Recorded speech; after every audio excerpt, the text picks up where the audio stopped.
Assalamualaikum warahmatullahi wabarakatuh. Shalom, Om Swastiastu, Namo Buddhaya, salam kebajikan, salam sejahtera bagi kita semua. Salam literasi. Perkenalkan, nama saya Tati Suryati. Saya pembimbing Leksam tahun 2026 di SMP Negeri 3 Rancaikek. Pada kesempatan kali ini, saya akan mereview sebuah buku novel yang berjudul Kamu Sekuat Aku.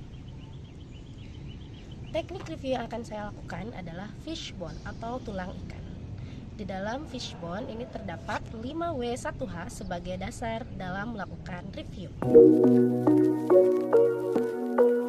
Novel Kamu Sekuat Aku merupakan novel kisah nyata dari penulis buku itu sendiri, yaitu Asni Sastra Subroto, yang diterbitkan pada tahun 2011 oleh Grasindo, yang terdiri dari 233 halaman.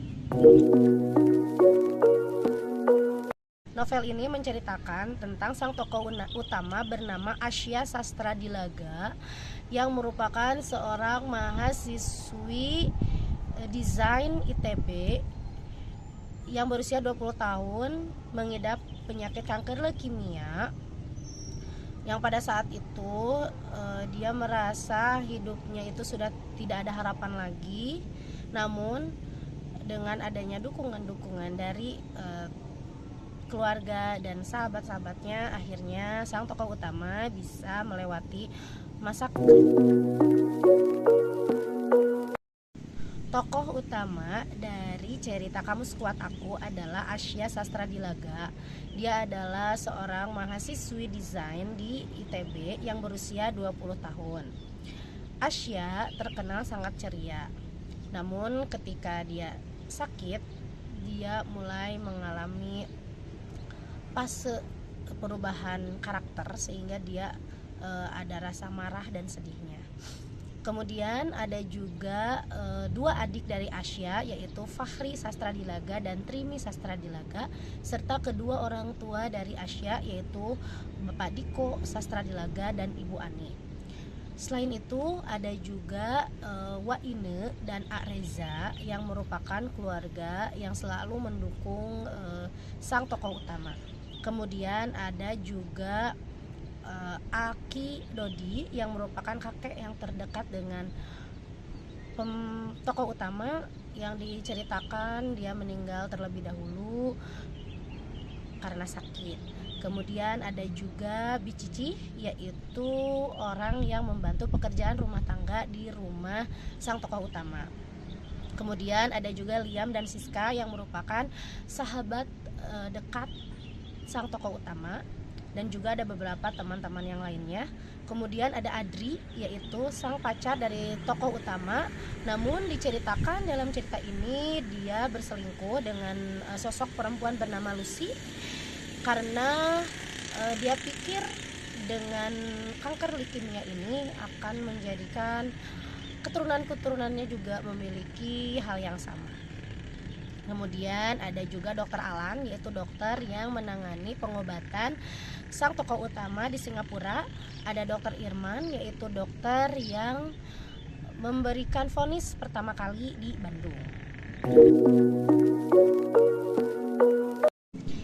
Cerita ini dimulai dari bulan Mei tahun 2007, yaitu tepatnya tanggal 17 Mei 2007, di mana sang tokoh utama mulai didiagnosis memiliki penyakit leukemia di sebuah rumah sakit Boromes di Bandung. Kemudian pada tanggal 21 Mei 2007, sang tokoh utama beserta keluarganya pergi ke Singapura untuk melakukan pemeriksaan lanjutan. Dan ketika pada tanggal 24 Mei 2007, sang tokoh utama mulai dipasangnya APART, yaitu alat bantu untuk memasukkan obat kemoterapi ke dalam tubuhnya. Dan ini terus berlanjut sampai dengan sang tokoh utama menjalani puasa Ramadan di sana, kemudian berakhir di sekitar Februari 2008, di mana sang tokoh utama memiliki konflik batin yang sangat luar biasa, di mana dia mulai menyalahkan Tuhan atas apa yang terjadi padanya. Kemudian juga berkat dorongan dari orang-orang sekitarnya, sehingga pada akhirnya sang tokoh utama kembali ke jalan Tuhan dan akhirnya pada tahun 2008 bisa diberikan kesembuhan dan melanjutkan studinya kembali sampai mendapatkan gelar S1.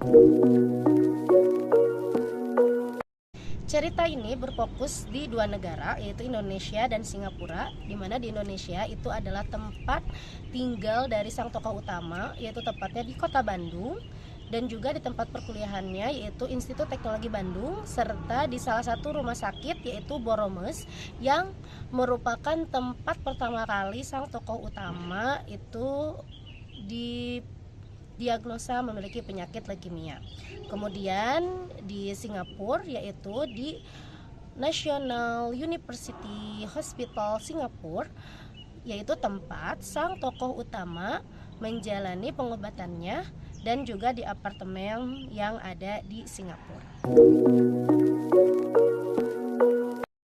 Diceritakan dalam novel bahwa sang tokoh utama mengalami leukemia itu karena tidak bisa menjaga pola makannya dan tidak bisa menjaga pola hidup sehatnya. Pada saat dia sedang mengalami pengobatan, dia juga merasakan sakit hati yang luar biasa karena pada saat itu dia diselingkuhi oleh pacarnya sendiri, yang pada saat itu sang pacar merasa takut bahwa suatu saat nanti keturunannya akan memiliki penyakit kanker yang sama seperti Asya. Untuk menyembuhkan penyakit leukemia sang tokoh utama, maka rumah sakit Singapura memberikan salah satu teknik kemoterapi, yaitu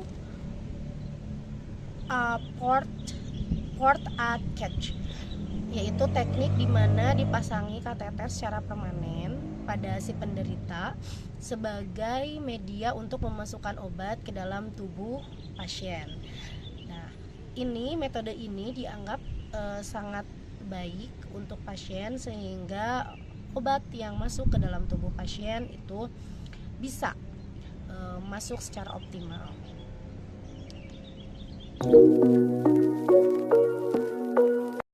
Cerita dari Asya Sastra Dilaga ini memberikan kita pembelajaran yang sangat luar biasa. Di balik rasa sakit, di balik cobaan, di balik ujian yang Allah berikan kepada kita, kita patut bersyukur karena tidak semua orang bisa melewati apa yang diberikan kepada kita. Sekian review buku yang dapat saya sampaikan. Semoga bisa bermanfaat untuk semuanya dan bisa memberikan motivasi kepada semua orang agar bisa mulai berliterasi. Assalamualaikum warahmatullahi wabarakatuh. Salam literasi.